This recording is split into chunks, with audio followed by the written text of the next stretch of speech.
conversa com a minha mãe, só que eu não imaginei que ela ia me responder isso. Eu sabia que a conversa ia chegar em algum momento, estava em fase de mudança e queria mudar para fora do país. Fazer uma experiência, né?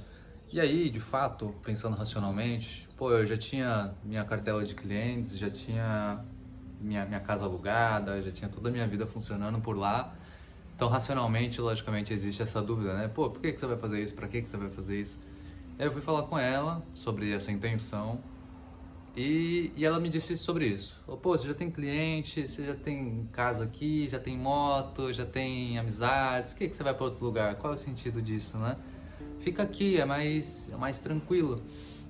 E aí eu já tinha de certa forma trabalhado dentro de mim essa conversa, porque acontece também em diversas histórias mitológicas, né? Como o Buda tradicional, Shakyamuni, em João de Ferro, em Duna, em Big Pai, Big Filho. Tem muitas histórias que vão falar dessa conversa, simbolicamente. Então eu já tinha traçado um caminho que facilitasse a transição da mensagem entre o meu coração e a minha expressão. E aí eu falei pra ela que Deus havia me chamado. Mãe, eu tô indo porque Deus me chamou, eu tô sentindo o chamado. E de fato, né, quando eu fui no culto, quando eu estudei na Nova Acrópole, enquanto eu lia, eu via esse chamado chegando através de sincronicidades do universo, de sinais que iam acontecendo. E era o que eu sentia expressado numa frase curta. E diante disso eu achei que ela ainda ia negociar, que ela ia buscar barganhar comigo a minha permanência, já convicta da derrota. E não, ela falou, se Deus te chamou, então você tem que ir, então vai. E isso me impactou, porque não foi o apego que eu imaginei.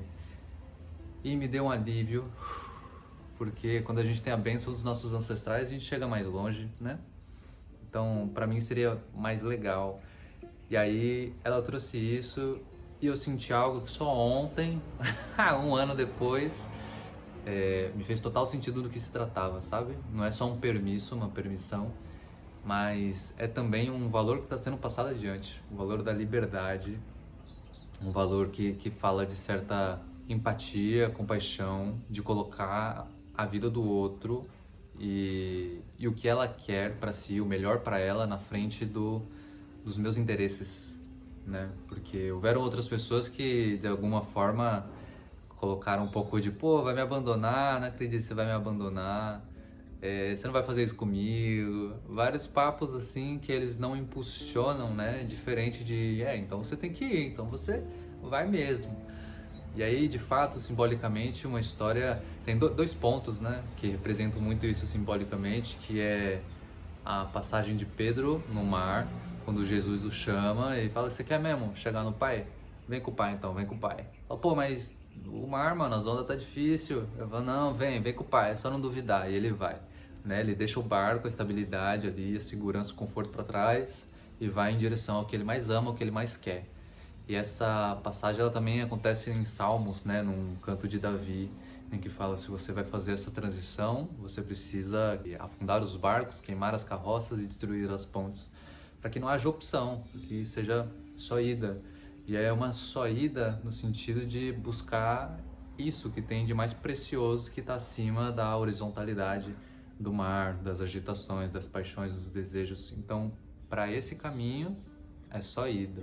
E quando a mãe ou o pai dá essa permissão, né, não tenta te prender com cordas, te amarrar, de fato isso é mítico, né? Isso é bem mítico, assim como acontece nessas histórias tradicionais, nos cantos. E por que eu falo isso? Que ontem, numa aula, houve uma conversa, uma aula de filosofia da Nova Acrópole, onde a pessoa perguntou que conselho você daria para os pais, o conselho mais importante. A resposta do professor começou por eu não sou pai. E isso faz sentido. Mas depois ele deu um conselho muito bom, que foi tipo isso que eu contei agora pra vocês, foi a conversa dele com a mãe dele, quando ele foi sair de casa pra emigrar. E foi no mesmo sentido. E aí eu percebi a grandeza desse momento, sabe?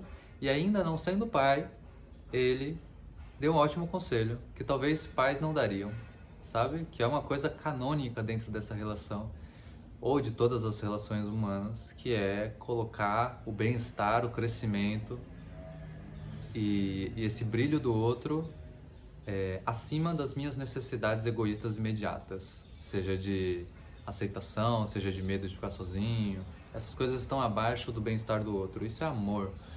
E aí quando ele expressou isso, eu falei, pô, você nem precisa ser pai para dar uma dica dessa, né? Que interessante quando ele respondeu isso. E aí, depois, eu conectei que todos nós somos, sabe? Introjetando assim, trazendo a introversão desse tema, todos nós somos pais e mães. Beleza, faz sentido. Dos nossos projetos, nossos sonhos e principalmente da nossa criança, que tem aí seus sonhos também, suas ambições, o que quer viver, né? Ele havia comentado que ele sempre soube o que ele queria fazer da vida desde quando era criança. Eu queria ser um cavaleiro Jedi, sabe? E esse sonho ele pode mudar formas, mas a essência é a mesma, é a linha condutora, é a mensagem que vai ser entregue do menino para o Senhor nesse fio da vida. E aí eu pensei, pode crer, essa conduta, esse valor que eu recebi, fica a indicação do livro aqui, eu preciso levar ele adiante, sabe? Até o velho. Então esse é um valor sistêmico que eu recebi, é uma moeda dourada que eu recebi e que na história que ele partilhou ele também recebeu e passamos adiante aí para os nossos projetos, sendo o primeiro projeto a nossa segunda sociedade, os nossos amigos. Então buscar trazer esse olhar fraterno, compassivo, amoroso, agora que eu recebi, me empoderei disso, me apropriei disso, eu passar para os meus amigos de colocar o bem-estar deles acima do meu. Esse é a segunda sociedade, o qual a gente tem a oportunidade de ser pai. Ser pai do seu amigo ou mãe do seu amigo, logicamente, não numa forma danosa, né? Mas no sentido dessa virtude, passar para frente esse amor e esse incentivo ao voo. E outra forma é no meu projeto pessoal. Então, no exercício da sua função, no exercício do seu servir para os seus irmãos, poder trazer esse valor. Nesse momento você vai estar exercendo a sua paternidade ou maternidade também. E massa. Então eu entendi que em todas as relações eu posso exercer esses valores que vão nutrir dentro de mim esse pai, esse cavaleiro Jedi, né? Então sim, ainda não sendo pai, eu posso dar uma opinião. Porque meus filhos são vários, em várias formas, em vários jeitos. E isso é lindo, cara. Isso é lindo. Então sim, somos pais, somos mães das crias que temos. Algumas negligenciamos, né? Aquela plantinha que você compra, deixa ali, vai ver, morreu. E era um cacto. Porra, pra matar um cacto é muita negligência, sabe? E aí, nas pequenas coisas, eu vou desenvolvendo meu pai interno e minha mãe interna, para que quando isso venha se manifestar exteriormente, cresça e floresça. Não morra. Ainda que seja uma flor, uma rosa delicada, floresça e possa espargir toda a sua beleza para todo o mundo. E fica aqui, reflexão que eu tive ontem na aula, que eu concatenei hoje. Curte filosofia? Me acompanha aí. Valeu!